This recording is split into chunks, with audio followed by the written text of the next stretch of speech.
Au matin du 1er juin 2009, des familles attendent le vol de Rio qui doit ramener leurs proches à Roissy, quand résonne une annonce au haut-parleur. À toutes les personnes attendant l'arrivée du vol Air France 447 en provenance de Rio, de bien vouloir se présenter au comptoir information Air France.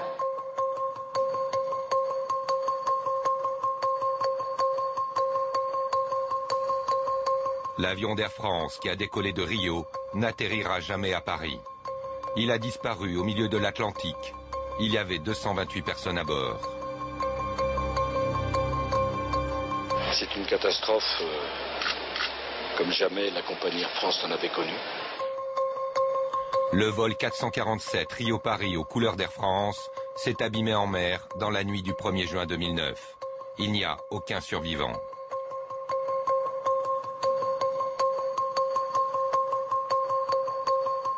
Deux jours après le crash, une cérémonie est donnée à Notre-Dame en hommage aux victimes. Pour les pilotes, les stewards et les hôtesses d'Air France, c'est d'abord la douleur. Ce sont mes collègues qui étaient à bord. Voilà, donc j'ai une grande pensée pour eux et pour leur famille. Mais il y a aussi le malaise. Ce drame ébranle la confiance du personnel dans la sécurité des vols de leur propre compagnie. Ça a été un séisme, en tout cas pour le personnel d'Air France. Même si la compagnie a essayé de contenir un petit peu cette panique générale, aujourd'hui, oui, je suis toujours inquiète, en tout cas concernant la sécurité des vols à bord des avions d'Air France. La réputation d'Air France est entachée.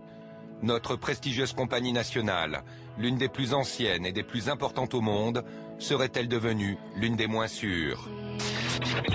Depuis une douzaine d'années, des accidents meurtriers s'accumulent. Le Concorde, 113 morts. Brest, un mort à l'atterrissage. Toronto, un avion détruit, aucun mort par miracle.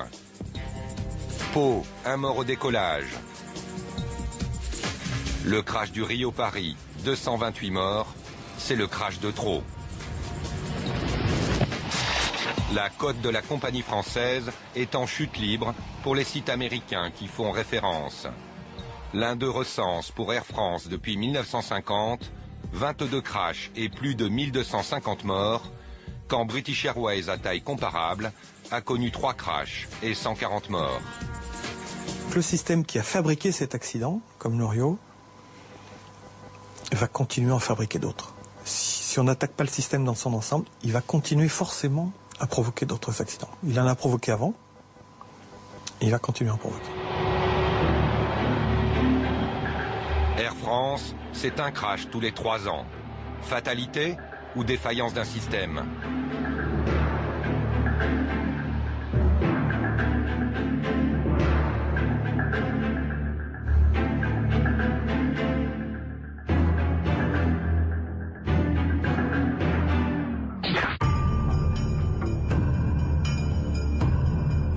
Le 2 août 2005, à Toronto, le pilote du vol AF358 rate son atterrissage. Il s'est posé trop loin, sur une piste rendue glissante par un violent orage. L'avion est sorti de piste pour finir dans un ravin où il s'enflamme, juste à côté d'une autoroute. Les 309 personnes à bord réussissent toutes à évacuer l'appareil avant qu'il ne prenne feu. Aucun mort, mais 43 blessés. On allait encore très vite, on s'accrochait au siège et on a vraiment cru qu'on allait exploser et mourir. Et là, ça a été le moment le plus dur en fait pour nous. Et on est heureux d'être vivant parce qu'on est passé tout près. Le crash de Toronto pose une première question sur le système Air France. La compétence de certains de ses pilotes. Selon le rapport officiel des enquêteurs canadiens, l'équipage d'Air France a commis 2 erreurs. La première erreur, c'est une mauvaise manœuvre du copilote aux commandes, un ancien steward. Au lieu de descendre normalement vers les premiers 300 mètres de la piste, suivant le trait bleu, le copilote augmente volontairement la poussée des réacteurs au moment où l'avion est déporté par un fort coup de vent. Projeté vers le haut, l'avion passe alors au-dessus de la trajectoire de descente normale pour atterrir trop long. Il va se poser presque à mi-piste, à 1250 mètres du début, sur un sol détrempé. Seconde erreur, un freinage trop tardif. Il s'écoule 16 secondes entre le moment où l'avion se pose et celui où l'équipage actionne les inverseurs de poussée, le freinage. Pendant 16 secondes, ni le copilote ni le commandant de bord ne décident entre remettre les gaz pour redécoller ou freiner à fond pour s'arrêter. 16 longues secondes d'hésitation sur une piste glissante. Quand il freine enfin, il ne reste que 300 mètres de piste. L'avion a encore trop de vitesse. Il sort de la piste, descend dans un ravin, où il s'immobilise avant de s'embraser. Air France n'a pas sanctionné le copilote après Toronto. Il a simplement dû reprendre sa formation et voler sous la surveillance d'un instructeur.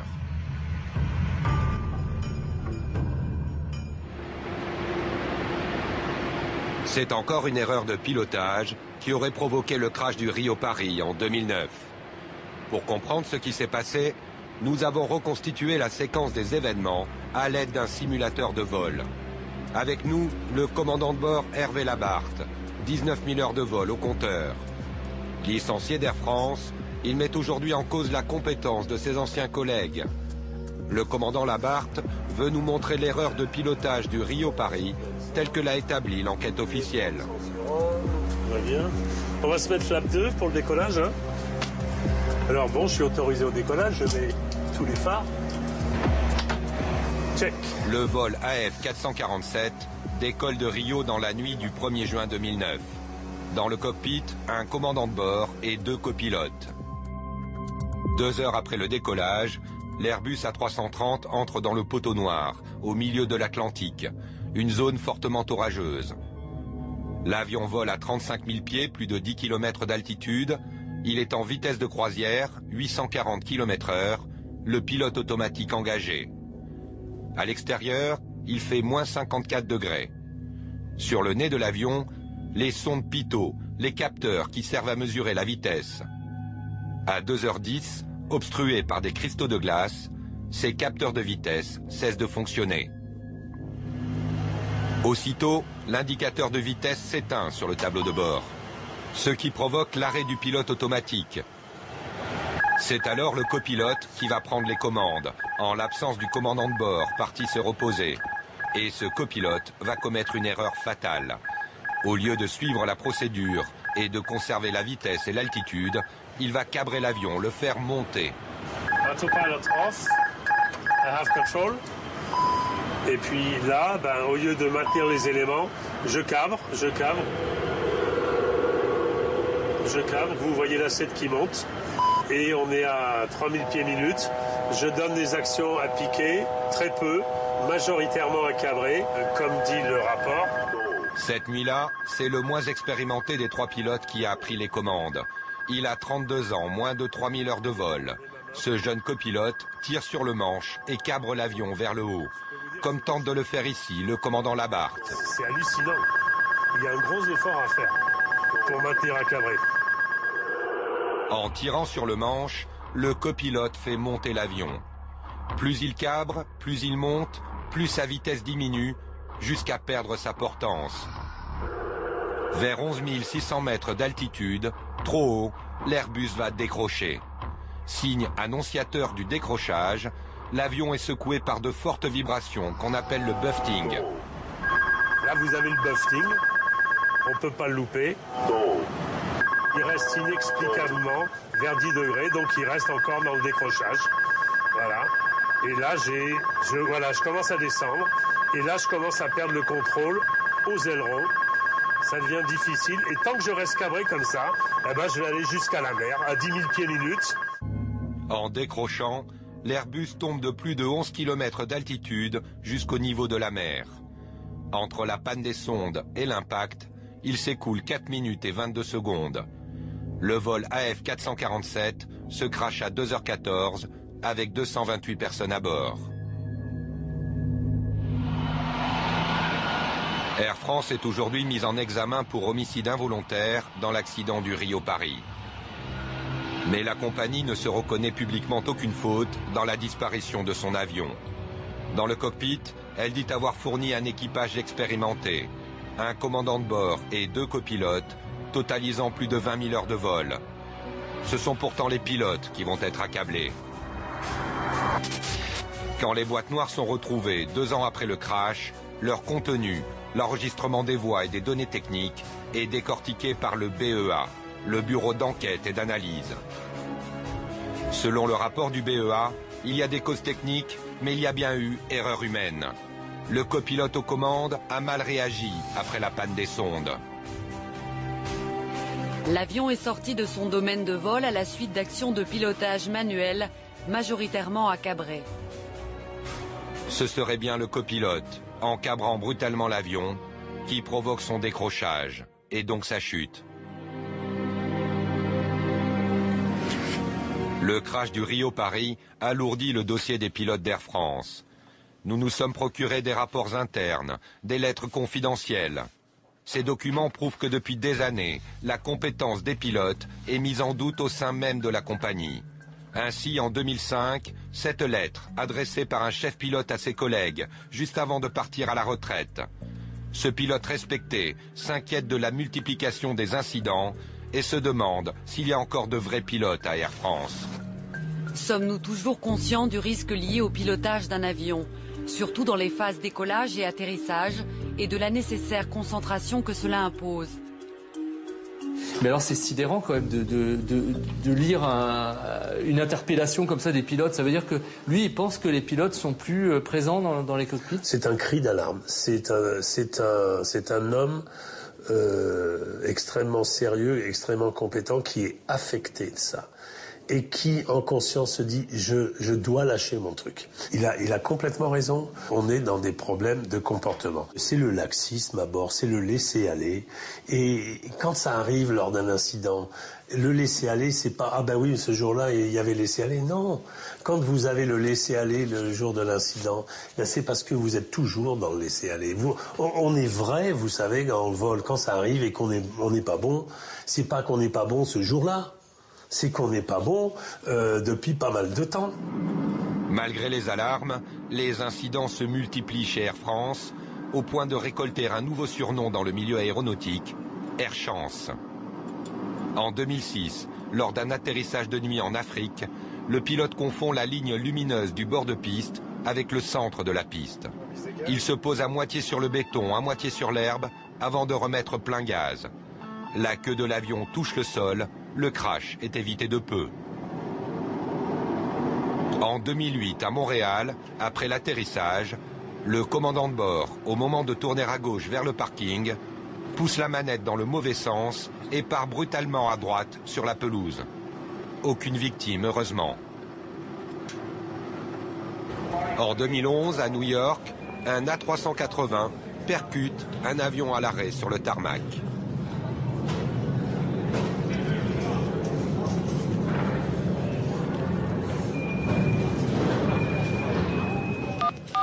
Tout au long de cette enquête, nous avons tenté d'obtenir un entretien avec la direction d'Air France. En vain. Notre demande s'est arrêtée au service communication. Mais honnêtement, je pense pas qu'on puisse travailler ensemble sur ce sujet maintenant. C'est pas le moment. Ce qui ne veut pas dire qu'on ne travaille pas, vous comprenez bien, sur la sécurité des vols. C'est le cœur du métier, quoi. Mais je vous l'ai déjà dit 2 fois, là je le fais quand même en mode sans espoir, quoi. Nous voulions également interroger Air France sur une autre faille du système que révèle ce document daté de 2006. C'est la formation des pilotes. Ce rapport interne, commandé après le crash de Toronto et que nous avons pu nous procurer, pointe une formation insuffisante. Des faiblesses importantes en termes de formation ont été observées. Pourquoi ce problème de formation? Est-ce parce qu'Air France est l'une des seules compagnies à avoir créé sa propre filière interne pour former des pilotes à partir de zéro à une époque où elle en manquait? C'est l'école des cadets, ouverte en 1998.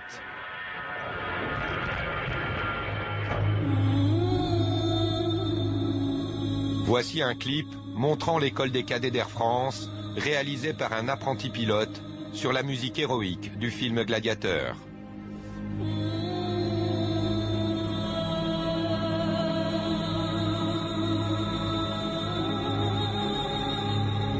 Les cadets, une génération de pilotes formés avec moins de 200 heures de vol réel sur ces petits avions et le reste sur les simulateurs. Des apprentis pilotes ensuite directement placés sur des avions de ligne avec passagers. Près de 10% des pilotes d'Air France sont issus de cette filière, dont le copilote impliqué dans le crash du Rio-Paris. Dans les coulisses d'Air France, l'école des cadets inquiète les pilotes les plus chevronnés. Ce commandant de bord, astreint au devoir de réserve, car toujours en activité, n'a accepté de témoigner qu'à visage caché. Les cadets sont des pilotes qui sont recrutés directement par Air France, qui sont formés par Air France.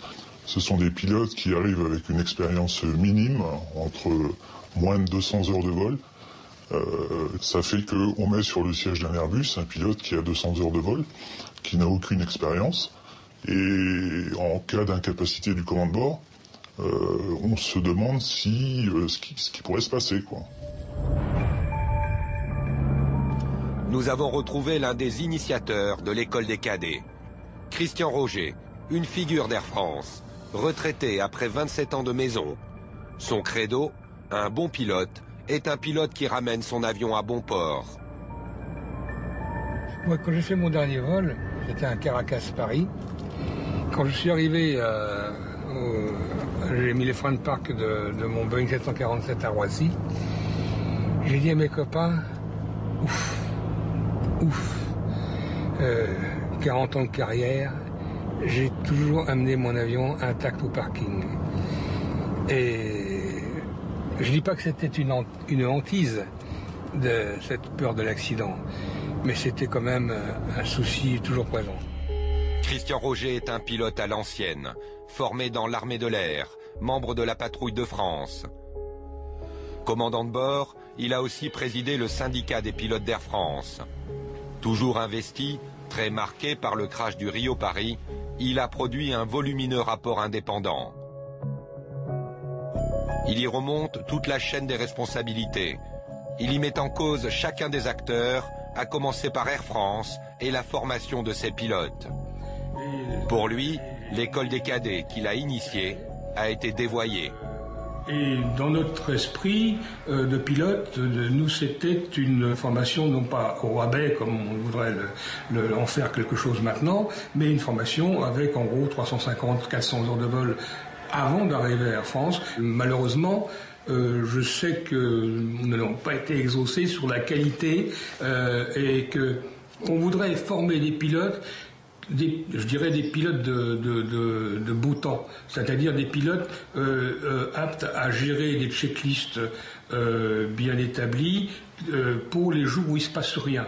Et là, effectivement, on peut avoir ce qu'on pourrait appeler des pilotes Nintendo, qui sont capables de bien gérer toute la procédure normale. Seulement le problème je crois que ce que des passagers attendent, c'est des pilotes, si on les garde encore dans l'avion pour quelques dizaines d'années, c'est qu'ils rattrapent les choses lorsque ça va plus, lorsque l'ordinateur fait, comme dans 2001 Odyssée dans l'espace, devient fou.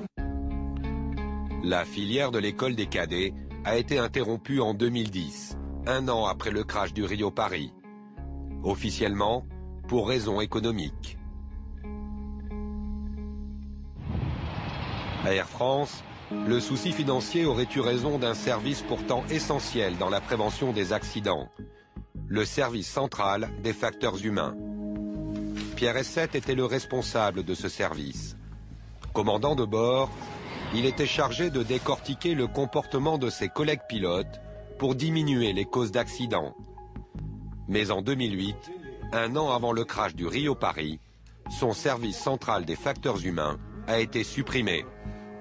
Les facteurs humains qui ne sont que de la prévention et de la formation ne sont qu'un poste de dépense. Ne sont qu'un poste de dépense. Que les facteurs humains interviennent dans 8 accidents sur 10, 8 événements sur 10. Donc c'est un axe de prévention. À partir du moment où on maîtrisera les comportements des individus, on pourra supprimer quasiment 8 événements sur 10, donc c'est énorme, c'est un axe de prévention énorme, c'est le numéro 1 des axes de prévention, le facteur humain.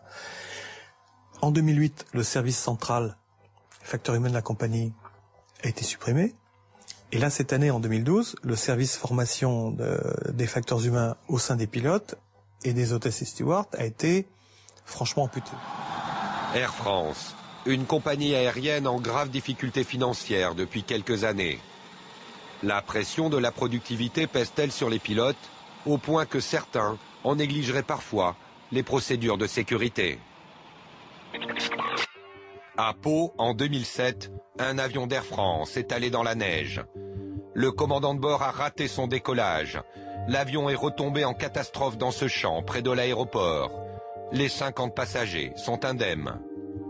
On a glissé, c'était très brutal, ça fait très peur, mais voilà. J'ai peur. Mais il y a un mort, le chauffeur d'un camion percuté par les roues de l'avion. Pourquoi? Il y avait du givre sur les ailes. Et le pilote n'a pas fait dégivrer alors qu'il fait moins 1 degré. Il venait d'enchaîner 3 vols en 12 heures. Quand l'avion décolle, handicapé par le givre, il refuse de prendre de la hauteur. Il tangue. Une aile touche la piste. L'avion redescend, roule au-delà de la piste. Mais sur la route qui longe l'aéroport, un camion passe par là. Le chauffeur est tué sur le coup. L'avion finit sa course dans un champ de neige. La procédure de dégivrage n'a pas été respectée. C'est encore le pilote qui va porter le chapeau.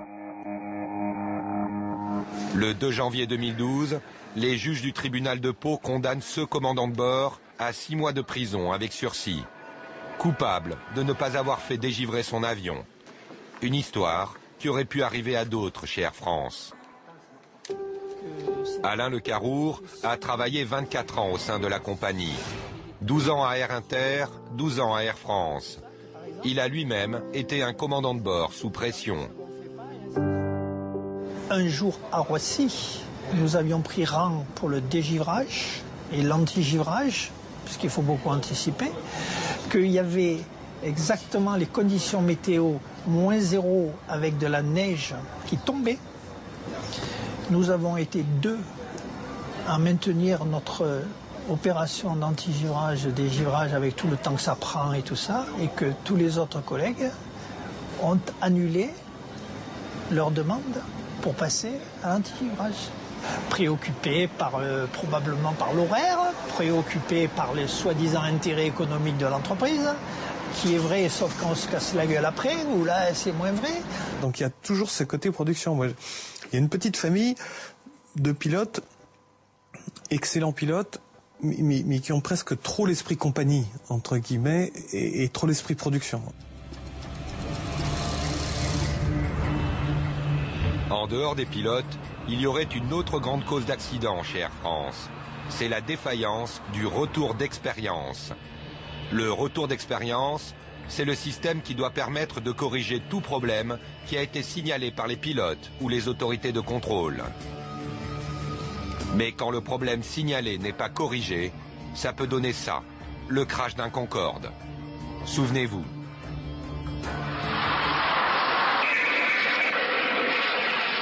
Le 25 juillet 2000, un Concorde d'Air France, le réservoir en feu, s'écrase après son décollage à Roissy. 113 morts. C'est l'explosion d'un pneu qui a enflammé le réservoir. Cette fragilité des pneus du Concorde était pourtant connue depuis 20 ans chez Air France. Dès 1981, les autorités aériennes américaines alertent les autorités françaises sur 4 cas d'explosion de pneus survenus aux États-Unis depuis 1979. Un incident potentiellement catastrophique dû à l'explosion de pneus. Mais ni la compagnie, ni les autorités françaises ne tiennent compte de ces avertissements. La fragilité des pneus n'est pas corrigée. Une faillite du retour d'expérience qui contribuera au crash du Concorde. 9 ans après le crash du Concorde, la défaillance du retour d'expérience est aussi une des causes de l'accident du Rio-Paris. Grâce aux messages électroniques envoyés automatiquement par l'avion, Air France sait depuis le début qu'il y a eu d'abord la panne des capteurs de vitesse, les sondes pitot. Le givrage des sondes pitot, c'est bien l'événement déclencheur du crash. Une panne pourtant connue depuis des années. Air France était la seule grande compagnie dont les Airbus étaient tous équipés de sondes pitot fabriquées par Thales, une société française. Nous nous sommes procuré un rapport recherche et développement de chez Thales, destiné aux seuls initiés, dont Air France. Dans ce rapport daté de 2006, 3 ans avant le crash, Thales avertit du danger présenté par ses propres sondes. La perte des informations peut causer des crashs d'avions, spécialement en cas de givrage des sondes. Si les sondes pitot n'avaient pas été de ce modèle, mais d'un autre modèle qui était utilisé sur tous les autres avions A330 du monde, on peut penser qu'il n'y aurait pas eu l'accident. Le givrage des sondes pitot de chez Thales, une panne qui s'était produite fréquemment, bien avant le vol Rio-Paris. C'est ce que montre le rapport d'expertise judiciaire que nous avons pu consulter. Entre 2003 et 2009, ce rapport comptabilise une quarantaine de cas de givrage de sondes pitot Thales sur des Airbus. Et dans l'année qui précède le crash du Rio-Paris, de mai 2008 à mars 2009, le retour d'expérience rapporte une dizaine de cas de givrage chez Air France, qui reste pourtant fidèle aux Français Thales. Nous avons rencontré Gérard Arnoux, commandant de bord à Air France depuis 23 ans et représentant syndical. Pour le commandant Arnoux, sa compagnie est en faute pour n'avoir pas tenu compte des rapports d'incidents qu'on appelle des Air Safety Reports. Air France n'a pas eu du tout de réactivité. Imaginez simplement qu'à l'époque, il y avait une seule personne qui triait 500 ou 600 Air Safety Reports des pilotes. Comment vous voulez que ça marche? C'est pas possible. Puis non seulement ça, c'est que moi je connais personnellement des commandants de bord qui sont allés voir tous les chefs. Ils ont dit attention, problème, attention. Donc on ne peut pas dire que le signal d'alarme n'ait pas été tiré. En 2008, la division maintenance d'Air France est saisie à son tour du problème de givrage des sondes. La maintenance préconise l'installation d'une nouvelle sonde, mais seulement sur panne. On intervient quand l'avion appelle au secours. C'est-à-dire quand l'avion appelle au secours au milieu de l'Atlantique, eh bien on en dépêche 2 mécanos à l'arrivée avec les boîtes à outils pour changer les pitots. C'était comme ça, la procédure en France. Ce dysfonctionnement du retour d'expérience scandalise également Alain Le Carour. Jeune retraité d'Air France, il conseille bénévolement les associations de familles de victimes du crash du Rio-Paris.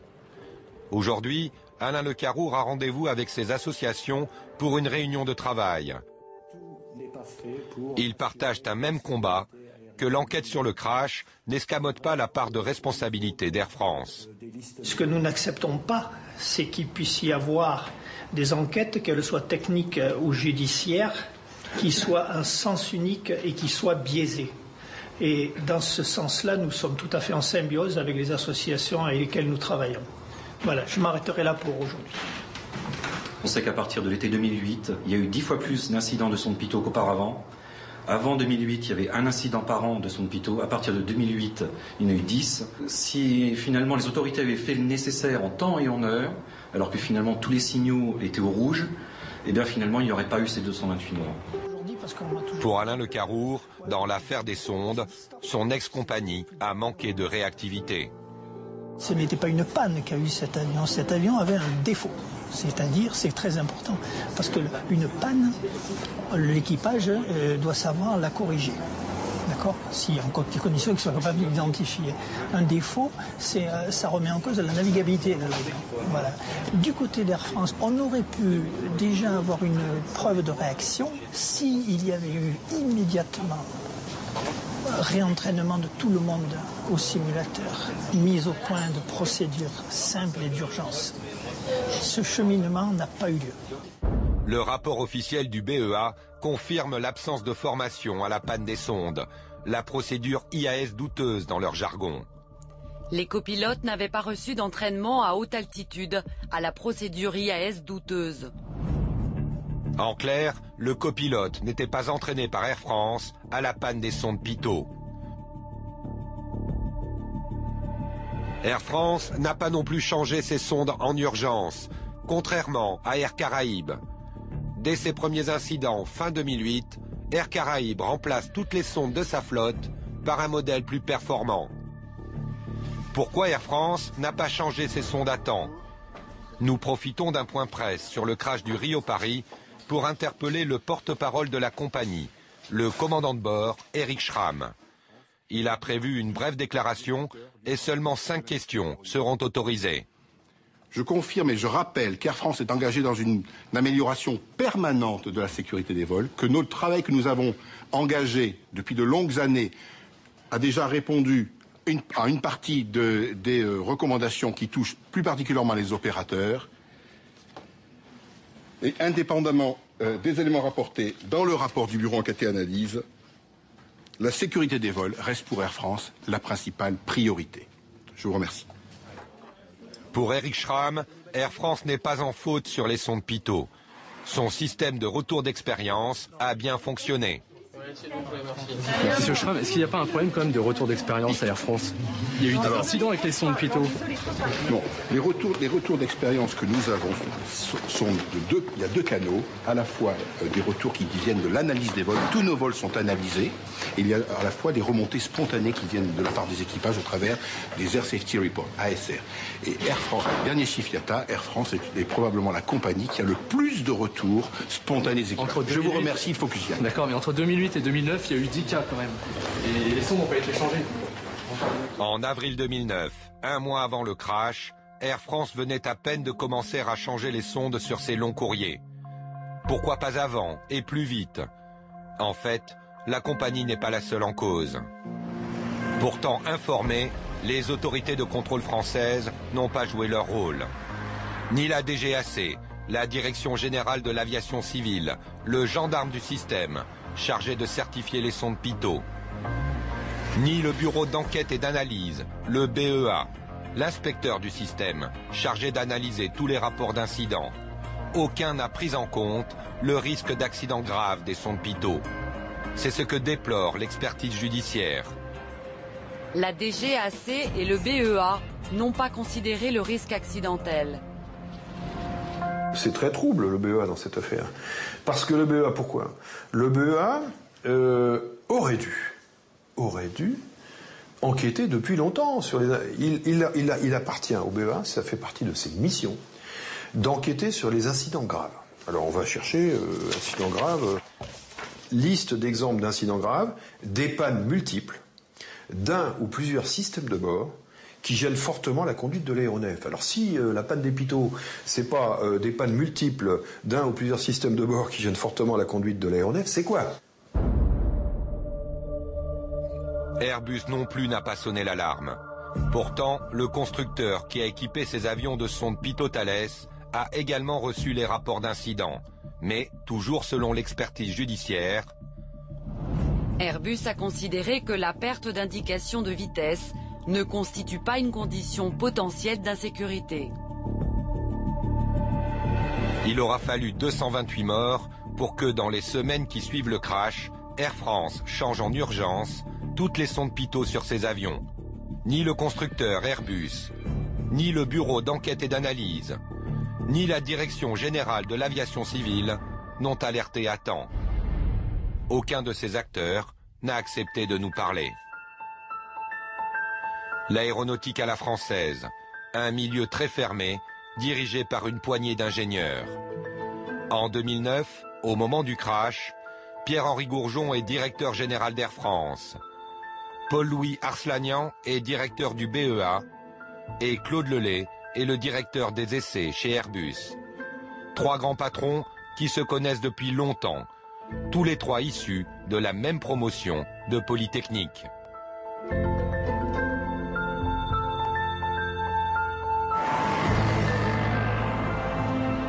À l'Assemblée nationale, une députée tente de dénoncer l'opacité du système aéronautique français. Odile Saugue a présidé le rapport parlementaire sur la sécurité du transport aérien. Elle en connaît bien tous les acteurs. La défaillance d'Air France comme des autorités de contrôle dans l'affaire des sondes désole la députée. Pour Odile Saugue, ces acteurs auraient tendance à se protéger entre eux. Nous avons les mêmes formations, on retrouve les mêmes experts qui passent, ça a été dit 100 fois, moi j'ai employé un jour un terme d'opacité qui m'a été beaucoup reproché, mais vous voyez bien qu'ils passent de la DGAC à Airbus, si ce n'est l'inverse, ou à Air France, parce que c'est effectivement un monde de spécialistes hautement qualifiés, mais c'est... On peut parler de consanguinité aussi, parce que quand on regarde... J'ai eu l'occasion d'en parler aussi, oui, mais... Et ça vous a valu des pressions? Ça m'a été beaucoup reproché, oui. Ils n'ont pas envie de s'autoflageller. Je crois que les choses sont claires. Une consanguinité qui ne favoriserait pas la transparence, surtout en cas de grave accident. Comme ici, à Absheim, en Alsace, il y a 25 ans. Ce dimanche 26 juin 1988, Airbus présente fièrement son tout nouvel avion, l'A320. Un vol promotionnel avec 127 personnes à bord. Pour épater le public, le pilote passe en rase-motte, à 10 mètres du sol. Mais l'Airbus ne parvient pas à reprendre de la hauteur.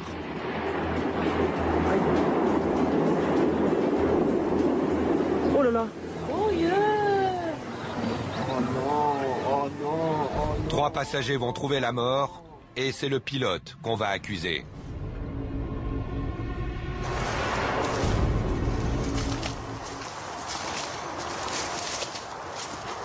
Jean-Claude Beutsch est l'un des survivants. Voilà, et donc l'avion s'est écrabouillé ici.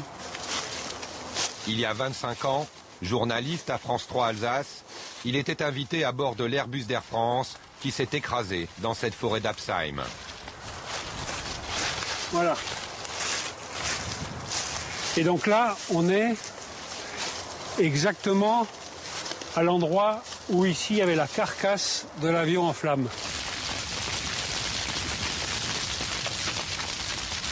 J'ai pas réfléchi là, je me suis retrouvé devant la porte, on n'encombre pas la porte à ce moment-là, on dégage pour permettre à tout le monde de sortir. Donc j'ai sauté, hein, et puis derrière moi tout le monde a évacué en criant, en courant, et je me suis retrouvé ici avec le pilote en train de regarder l'avion en train de brûler. Et il me dit je comprends pas, j'ai mis plein gaz et ça n'a pas répondu. Et avec la main il mime la remise des gaz. Et c'est là que j'ai compris qu'il y avait eu un problème technique. Que s'est-il vraiment passé lors du crash d'Absheim? La faute du pilote qui volait trop bas? Air France et Airbus ne vont rien faire pour le défendre. Même si le nouvel A320, bardé d'ordinateurs, aurait tardé à remettre les gaz, aussitôt après le crash, Airbus écarte la responsabilité de son avion. Moi, ce qui m'importe, c'est que le travail de 30 000 ingénieurs ne soit pas remis en cause, et il ne l'est pas. Cet avion, non seulement a bien fonctionné, mais je dirais que nous avons de bonnes raisons de penser que s'il y a eu finalement peu de morts dans cet accident, c'est grâce aux protections que nous avons mis à bord de l'avion. Si ce n'est pas l'avion, c'est donc la faute du pilote, Michel Asselyne. Un commandant de bord déjà expérimenté à l'époque, depuis 22 ans chez Air France, le premier de la compagnie à être qualifié sur le nouvel A320. Nous avons retrouvé le commandant Michel Asselyne en Bretagne, où il s'est retiré. 25 ans après, il ne digère pas d'avoir été lâché par Air France pour porter presque seul la responsabilité du crash. Aujourd'hui encore, Michel Asselyne soutient une autre version des faits. On a parfaitement identifié le terrain, on a déjà donc fait un briefing, j'avais décidé de passer à 100 pieds, donc à 30 mètres comme prévu, et à basse vitesse. Bien. Je me suis retrouvé finalement à 10 mètres et non pas à 30 mètres. Et les conditions de vol de cet avion à ce moment-là sont complètement changées puisque nous rentrons dans des programmes informatiques, à mon insu, qui ont changé les caractéristiques de pilotage de l'avion. Bon, c'est-à-dire que je tire sur le manche et je mets les gaz. Et je me rends compte qu'il n'y a rien qui vient. C'est là que se passe l'accident. c'est au niveau de ce bosquet où les systèmes de l'avion ont détecté une hauteur de 10 mètres qui a enclenché l'atterrissage automatique. Selon cette version, ce serait donc l'ordinateur de l'Airbus, calculant l'atterrissage à l'insu du pilote, qui aurait retardé la remise des gaz. J'ai fait un vol comme si j'étais dans un avion normal, classique, conventionnel. Or, ce n'était ni un avion classique, et il n'était pas tout à fait normal. Il y avait quelque chose qui s'est passé. Le crash d'Absheim est une mauvaise publicité pour l'Airbus A320. Ce nouveau fleuron de l'industrie française doit être exporté dans le monde entier. Germain Sangelin, juge d'instruction à Mulhouse, hérite d'une enquête sous haute surveillance. Nous avons retrouvé le juge Sangelin, aujourd'hui à la retraite. 25 ans après, il n'a pas oublié les démarches du ministère des Transports. On m'a démarché, physiquement, exactement comme vous voyez dans certains films, par un ministère qui était le ministère des Transports, dont la doctrine était il faut à tout prix sauvegarder. On est en train de fabriquer des enseignes de fabrication, on a des contrats mirifiques, il faut à tout prix sauvegarder les intérêts économiques de la France et des associés de la France. Ça m'a été dit par un directeur de cabinet. Sur le terrain, l'enquête est entravée. 9 jours après le crash, le juge s'aperçoit que les boîtes noires n'ont pas été mises sous scellé. Elles seraient parties dans les méandres de l'administration.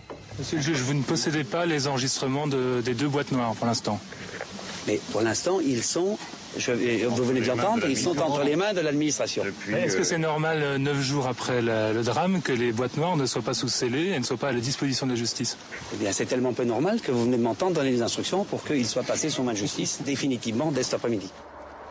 Jean-Claude Beuch a enquêté sur la disparition pendant une dizaine de jours de ces boîtes noires.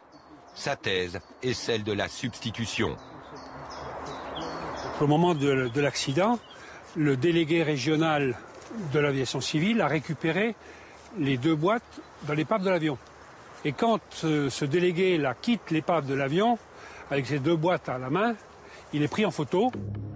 Prise par un photographe de presse, cette photo montre les vraies boîtes noires prélevées sur l'avion le jour du crash. Mais selon Jean-Claude Beuch, ce ne sont pas les mêmes que celles-ci, qui seront remises à la justice quelques 10 jours après le crash.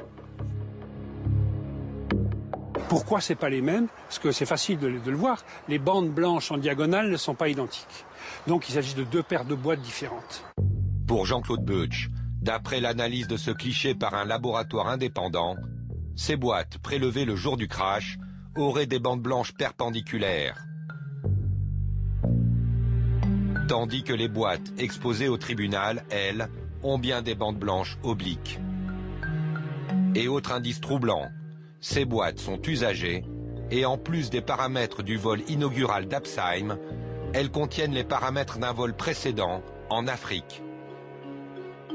La première résultante de cet embrouillamini dont moi j'ai eu connaissance, c'est que quand on a ouvert les boîtes pour les exploiter, eh bien on est tombé dans des latitudes et des longitudes qui se situaient plutôt vers la corne de l'Afrique, vers le Kenya, alors qu'on nous a dit que c'était un neuf. Les 2 boîtes sont neuves et les contenus sont neufs. C'est un avion neuf. C'était logique qu'il y avait des boîtes neuves dedans. Selon Jean-Claude Beuch, les boîtes noires auraient été trafiquées. On a manipulé les enregistrements, on a constaté par la suite qu'il manquait des bouts. Donc ils ont bien raccourci la durée de l'enregistrement de telle manière à faire disparaître le retard à l'allumage des moteurs. Dans ce crash, il y avait une co-responsabilité parce que l'avion avait des défauts et donc Airbus cherchait à tout prix à les camoufler et Air France avait envoyé un avion avec des passagers faire le zouave au-dessus d'un terrain d'aéroclub. Donc ils n'étaient pas clairs non plus. Donc les 2 avaient envie que et Air France, compagnie nationale, et Airbus, grand constructeur aéronautique, s'en tirent sans rien, blanchi. 9 ans après les faits, la justice rend son verdict. La thèse de la substitution des boîtes noires n'est pas retenue. Pour les juges, le pilote Michel Asselyne est bien le principal responsable du crash. Il est condamné à 18 mois de prison, dont 6 mois fermes. Licencié d'Air France sans indemnité, Michel Asselyne sera un temps plombier avant de piloter à nouveau dans le privé. On avait tout ce qu'il fallait pour augmenter considérablement la sécurité aérienne à Air France. Rien n'a été fait. Au contraire, c'est la faute du commandant, on met le chapeau par-dessus, et c'est terminé, on n'en parle plus. La preuve, vous êtes les premiers, ou des rares, qui reparlent d'Absheim. Absheim, c'est la honte pour beaucoup de gens.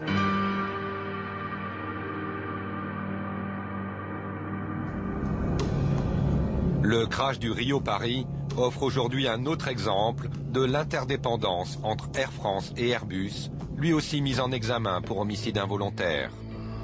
Une question lourde, le décrochage d'un A330. Pourquoi cet Airbus a-t-il décroché sans que les pilotes ne réussissent à s'en sortir? Apprendre à sortir d'un décrochage, ça se fait à la 5e heure de vol, je crois, dans les aéroclubs. 5e ou 6e, bon, au début. Donc, j'allais dire, ces pilotes-là qui ont minimum, je sais pas, 1500 heures de vol, savaient le faire très bien. Virgule, s'ils avaient l'information. Mais selon le rapport du BEA, l'équipage n'a jamais compris que l'avion décrochait. Aucun des pilotes n'a formellement identifié la situation de décrochage. Pourquoi n'ont-ils pas compris? Est-ce parce que cet Airbus ne décroche pas le nez vers le sol, comme tous les autres avions? C'est quoi le décrochage? C'est l'incidence de l'avion qui augmente, hein, comme ça, jusqu'à ce que les filets d'air sur les ailes ici décrochent. Et l'avion, à ce moment-là, sur un avion, disons, en décrochage dans cette situation-là, l'avion, à ce moment-là, perd sa portance, se met à piquer du nez comme ça. Et ça, le pilote le reconnaît. Alors que celui-là, il est tout le temps resté comme ça. Hein. Vous voyez? Il est resté comme ça, hein, avec les ailes qui s'inclinaient comme ça. Oui. Comme ça, il est tombé comme ça, un peu comme une feuille morte. Ça s'appelle un deep stall, de décrochage à plat. Mais pourquoi les pilotes n'ont-ils pas au moins entendu l'alarme de décrochage, le stall? Dès le début, cette alarme de décrochage se déclenche en continu pendant 54 secondes. En tout, le stall résonne à 74 reprises. Pourtant, toujours selon le rapport officiel, aucun des pilotes n'a fait référence à l'alarme de décrochage. Pourquoi ne l'ont-ils pas entendu? Serait-ce à cause du stress? Quand vous êtes omnubilé par un problème primaire, mais comme tout le monde dans la vie, comme dans votre voiture, quand vous êtes en train de freiner parce que vous y avez celui qui est en face de lui, de vous demander qu'est-ce qu'a dit votre fille derrière, impossible. C'est le cerveau humain qui est comme ça. C'est pas ces pilotes-là, c'est pas la peine de les montrer du doigt. Le cerveau humain ne peut pas entendre quand il est pris sous stress par ce qu'on appelle une action primaire de survie. Il ne peut pas entendre des choses comme ça. Le cerveau entend d'autant moins qu'il ne connaît pas. Et le cerveau des pilotes n'était pas entraîné à entendre l'alarme décrochage. Pas entraîné parce qu'un Airbus, ça ne décroche pas. C'est ce qu'affirme le constructeur depuis l'origine pour ses avions si bien protégés par l'ordinateur. Dans cette revue technique publiée en 1998, Airbus minimise le risque de décrochage de ses avions et précise même: un entraînement spécifique n'est pas nécessaire. Très longtemps, Airbus Industrie, on va dire dans sa publicité ou dans sa communication, pour rester, nous a dit que l'Airbus, c'était impossible, il ne décrochait pas. Airbus fabriquait des avions qui ne décrochaient, il n'y a pas de décrochage. Et prétendre qu'un avion ne décroche pas, comme ça a été fait par Airbus à l'époque, ça a entraîné, de fait, le non-entraînement des équipages au décrochage. Et ça s'oublie. Quand on ne s'entraîne plus, ça s'oublie, ça se perd dans le temps. Le comité hygiène et sécurité d'Air France s'est très tôt inquiété de l'absence d'entraînement au décrochage. Dès 2002, 7 ans avant le crash, il demande à sa direction de classer la procédure de décrochage en manœuvre d'urgence. Une demande rejetée par la direction d'Air France, confortée par l'avis d'Airbus. L'entraînement au décrochage ne sera pas classé prioritaire. Alain Lecarour est responsable du comité hygiène et sécurité d'Air France. Il a combattu l'immobilisme de sa direction.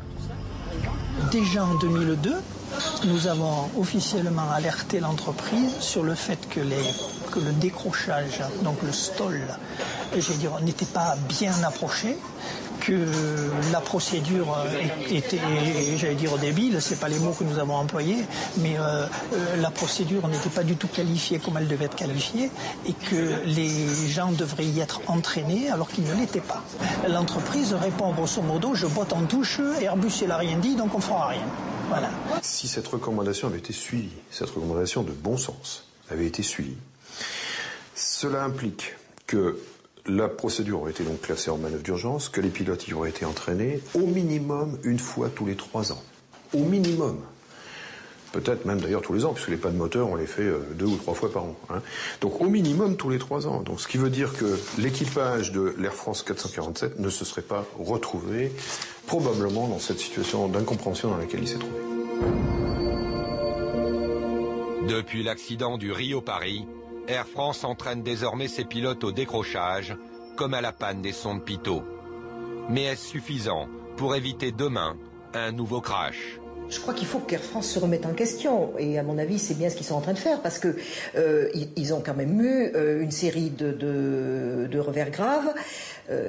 C'est une compagnie qui était considérée comme une major. Maintenant, elle est suspecte. Elle est considérée avec suspicion. Je préfère cette formule.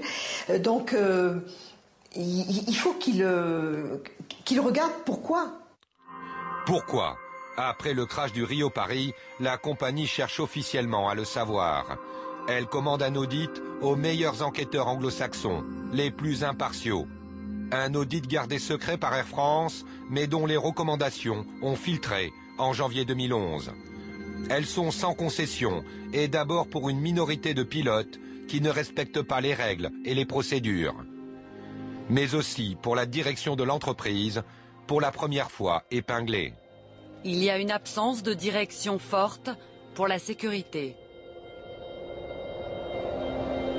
99% de l'activité quotidienne de la compagnie s'occupe de production. Et quand on vous dit sécurité des vols, on vous dit « Ah, alors attendez, sécurité des vols dans la compagnie, oui, au bâtiment 3, 4e étage, au fond du couloir, il y a des gens qui s'en occupent. » Bon.